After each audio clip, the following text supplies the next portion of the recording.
quitte le rôle ou je te tue. Domia. Voici le genre de message que reçoit un des acteurs de la nouvelle série Harry Potter de HBO. Harry Potter, c'est la saga de livres la plus vendue au monde, et grâce au film, elle est devenue un phénomène culturel planétaire. Parmi les clés de ce succès, il y a évidemment Rogue, le personnage qu'on a adoré détester, celui qui nous a dévastés.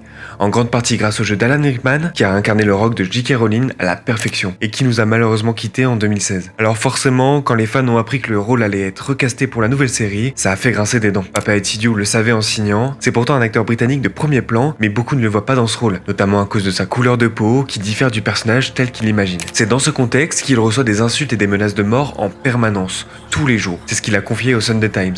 Il a aussi précisé qu'il ne portait pas plainte car il pense que la plupart viennent d'enfants et il ne veut pas gâcher leur vie. Mais ça reste profondément choquant. Ce n'est pas la première fois que ce genre de dérive met en danger des acteurs. L'exemple le plus connu reste celui de Halle Bailey dans La Petite Sirène. Elle a aussi été victime d'un torrent de haine après avoir été choisie pour incarner Ariel, une héroïne blanche dans le dessin animé. Même contexte, même violence en ligne, même acharnement contre une actrice noire. Rappelons quand même que Rogue est décrit comme pâle dans les livres, mais pas explicitement blanc, donc il n'y a pas vraiment de problème de ce côté-là. Certains vont même plus loin en disant que son isolement social pourrait s'expliquer par une discrimination ethnique, ce qui donnerait encore plus de profondeur au personnage. Et Sidiou lui-même a grandi avec Poudlard et se dit ravi que des enfants puissent désormais s'identifier plus facilement. Soyons clairs, il est tout à fait légitime de préférer une vision différente du personnage, surtout après Rickman. Mais le problème ici, ce ne sont pas les préférences, ce sont les menaces, les insultes et les intimidations. La série est attendue pour 2027, la pression sur les épaules d'Etsidiou va être immense, alors courage à lui. Est-ce que Etsidiou sera aussi bon que Rickman?